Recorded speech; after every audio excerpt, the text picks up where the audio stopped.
A expectativa pela série The Last of Us era muito grande e, obviamente, ela tinha que corresponder com essas expectativas, senão ia gerar uma certa revolta.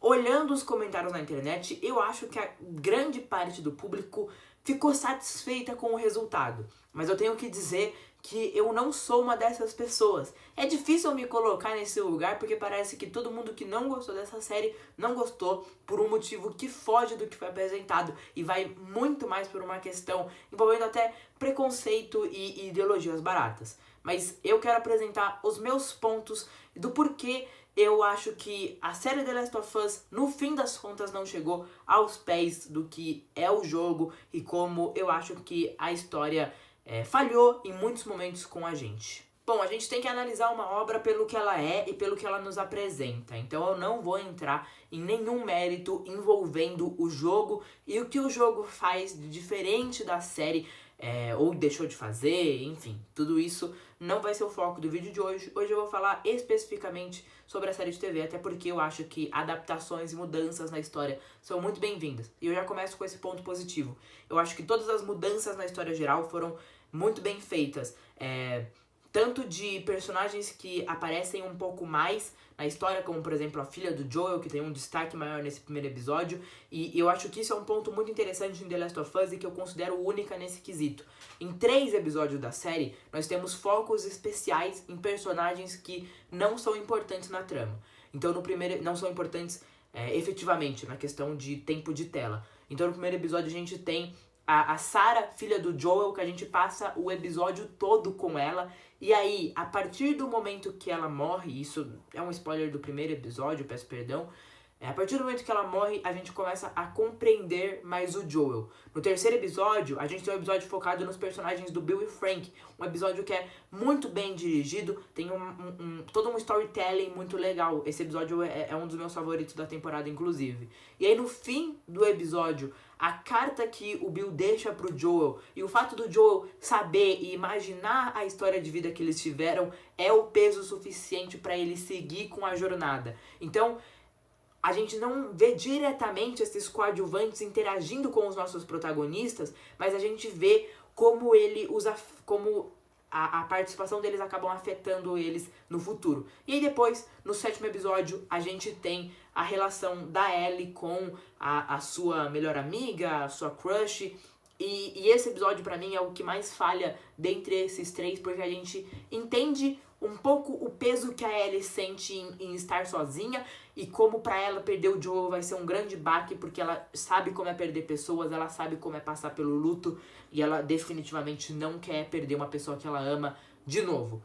Porém, eu achei que nesse episódio específico a relação dela ficou muito inconclusiva do que o episódio quer dizer. O episódio quer mostrar uma amizade entre as duas ou quer mostrar um início de romance. Eu acho que ele se perde um pouco nisso e no fim das contas a morte era muito previsível pelo que a série fez com os outros coadjuvantes. Aí sim, parece que todos os outros personagens que aparecem, eles são episódicos demais. Eu lembro que eu assisti todos os episódios com a minha mãe também gosta muito de assistir esse tipo de série, e quando aparece o personagem do Tommy pela primeira vez, ela disse assim pra mim: ele vai morrer, né? Porque é a expectativa, porque parece que em todos os episódios da série The Last of Us, no fim do episódio, o personagem que foi apresentado pra gente vai morrer. E parece que o único intuito de existência dele é esse. Acabou ficando previsível porque eles quiseram enxugar, fazer um resumão de tudo, como se fosse melhores momentos de The Last of Us.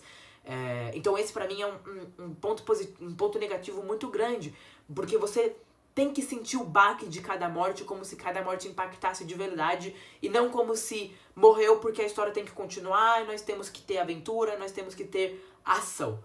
Vamos então para esse ponto agora. Falando sobre a ação na série, eu não me incomodaria nem um pouco se a série não tivesse ação, nem um pouco. Mas a série não prometeu isso pra gente, porque os 2 primeiros episódios são carregados de suspense, são quase episódios de terror. O primeiro episódio a gente acompanhando tudo que começa a acontecer naquela sociedade e os pequenos vestígios, o momento que a Sarah vê pela primeira vez uma infectada. Aquele momento é fantástico no quesito de direção da cena, todos os sentimentos que ela sente ao ver aquela imagem, o espanto. E o segundo episódio, dirigido pelo Neil Druckmann, que pra mim é o melhor episódio no quesito direção, é um episódio tenso, é um episódio escuro, que você sente de fato um terror assistindo. E aí depois disso, esse tema é abandonado. Ele até volta em uma cena de ação interessante lá no 5º episódio, mas não é grande coisa. Então a série ela apresenta pra gente que os zumbis são uma ameaça, que os zumbis são o grande suspense da série, e depois isso deixa de ser. E eu acho importante a gente dizer que na internet existe uma coisa maligna, que é quando alguém fala uma frase muito legal e todo mundo começa a repetir essa frase sem necessariamente refletir sobre ela. E isso acontece com a frase que The Last of Us não é sobre isso. The Last of Us não é sobre zumbis. The Last of Us não é sobre ação e tudo mais. Mas, gente, séries têm foco. Séries têm texto e subtexto. Por exemplo, sei lá, Mad Men não é uma série sobre o dia a dia de publicitários. E a parte mais legal de Mad Men não é o protagonista explicando sobre uma nova marca de cigarros e que essa vai ser tostada. Embora seja muito legal essa parte, não é a mais interessante. O que o público quer ver? Quer ver a parte interna do nosso protagonista, quer ver como os dramas familiares do passado dele afetam a vida pessoal dele até hoje e como ele traz isso pro serviço e como vice-versa também, como o estresse dele do serviço também afeta em casa. Então a série ela tem um foco, as coisas que a gente está vendo acontecer e um grande subtexto por trás. Pense nas grandes séries, as melhores que você já assistiu, Breaking Bad, Better Call Saul, você vai ver que existe uma camada principal, aquilo que a gente vê a princípio, e atrás a gente vê uma coisa mais interessante. Better Call Saul a gente pode dar o exemplo da vida de advogado do Jim McGill, que sofre muito, tem várias coisas acontecendo na vida dele profissional, toda vez que ele vai pra ação, tá acontecendo alguma coisa, mas internamente dentro dele tá acontecendo várias diferentes. Por que eu tô falando tudo isso? Pra dizer o seguinte: a relação da Ellie com o Joel, na minha opinião, funcionaria melhor como um subtexto. Então eles enfrentando aventuras, enfrentando o suspense dos zumbis, enfrentando os inimigos humanos também e tudo mais. E por trás de tudo isso a gente tem aos poucos crescendo uma relação de amor e uma relação íntima entre os dois. Mas eu não vou criticar muito a série nessa questão, porque se tem uma coisa que a série fez bem é de trabalhar a Ellie e o Joel, que pra mim são diferentes do jogo, mas como eu disse eu não vou entrar nesse mérito. Aqui pra mim o Joel ele cria um amor que se torna uma dependência pela Ellie, enquanto no jogo tem uma coisa de espírito de protetor, que o Joel tem que proteger a Ellie gosta dessa proteção. Aqui eu acho a Ellie até muito mais inteligente de entender logo de primeira qual é a do Joel e entender como as coisas funcionam. Então no momento que eles estão de birra, que eles não gostam um do outro, ela já impõe limites, ela já diz assim, ó, desse jeito você não vai me tratar, desse jeito as coisas não vão acontecer. E aí depois, quando surge a relação de amizade entre eles, até se tornar uma relação bem fraternal, a gente tem o diálogo que me arrepiou todo no último episódio, que é ela falando, né? Ah, mas o tempo sempre cura as feridas. E ele responde, não foi o tempo que me curou. Ali ela entende completamente como que tá a relação dos dois. E é lindo, é emocionante, é muito bonito. Eu adoro a fragilidade que o Joel tem na série. Eu adoro o momento que ele tem, de fato, uma crise de pânico só de pensar no mal acontecendo com aquela menina e como ele não pode deixar que isso aconteça mais uma vez. Eu acho que na fotografia da série a gente tem isso em muitos momentos, assim, várias cenas que ele tá com a Ellie e o enquadramento é perfeitamente igual a momentos que ele tá com a Sarah, a sua filha que morreu 20 anos antes. Então nesse quesito não tem nada pra reclamar da série. Eu acho que a série faz essa relação perfeitamente bem, mas eu senti falta de um primeiro foco, eu senti falta da aventura ser mais emocionante e cativante. E no geral, eu achei que o Craig Mazin, ele fez uma coisa que funciona muito bem em Chernobyl, mas aqui em The Last of Us eu acho que é medíocre. E sei que a palavra medíocre assusta, mas medíocre é uma pessoa mediana, é uma pessoa que faz as suas tarefas ok, nem muito bem, nem muito mal.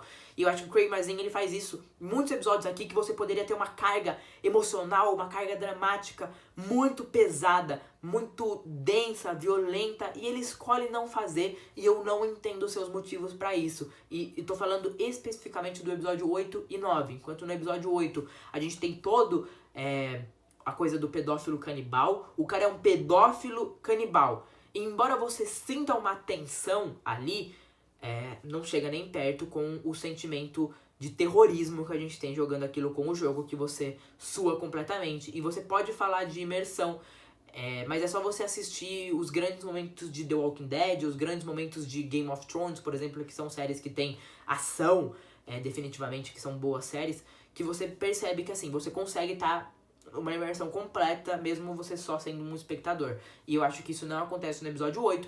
E aí no episódio 9, o Joel realiza uma chacina dentro daquele hospital, e tudo com uma trilha sonora.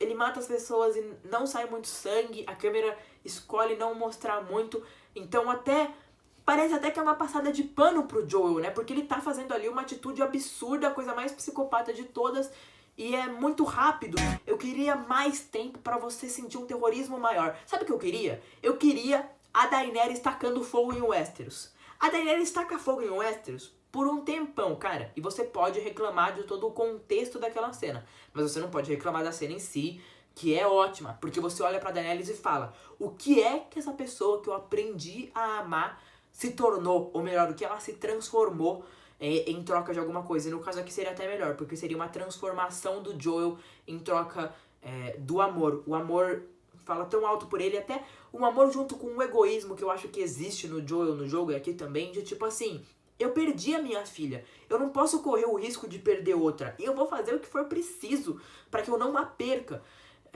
E eu acho que do jeito que é filmado ali e tudo mais, eu não senti um impacto assim tão grandioso, eu não senti um espanto com aquilo. Mas eu sei que todas essas minhas opiniões podem ser baseadas no fato de que eu joguei o jogo e que eu sei algumas coisas que acontecem, eu imaginava outras coisas diferentes, mas enfim, nenhuma análise pode ser parcial e eu não tô aqui tentando ser. Mas no geral eu acho que o saldo, ele é positivo. Eu acho que a série The Last of Us, ela trabalha essa relação dos dois de uma forma magnífica.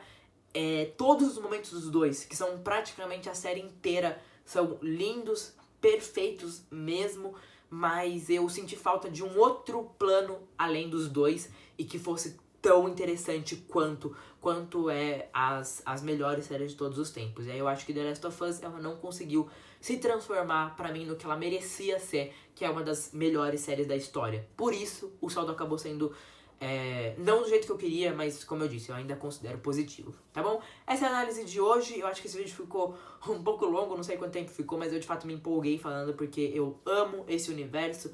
E a gente vai ter vídeo aqui nesse perfil falando sobre várias séries, que agora é o foco aqui desse perfil. Eu espero que vocês estejam comigo. E claro, qualquer opinião diferente da minha, o espaço dos comentários tá livre pra gente debater, tá bom, pessoal? Um beijão e eu vejo vocês na próxima.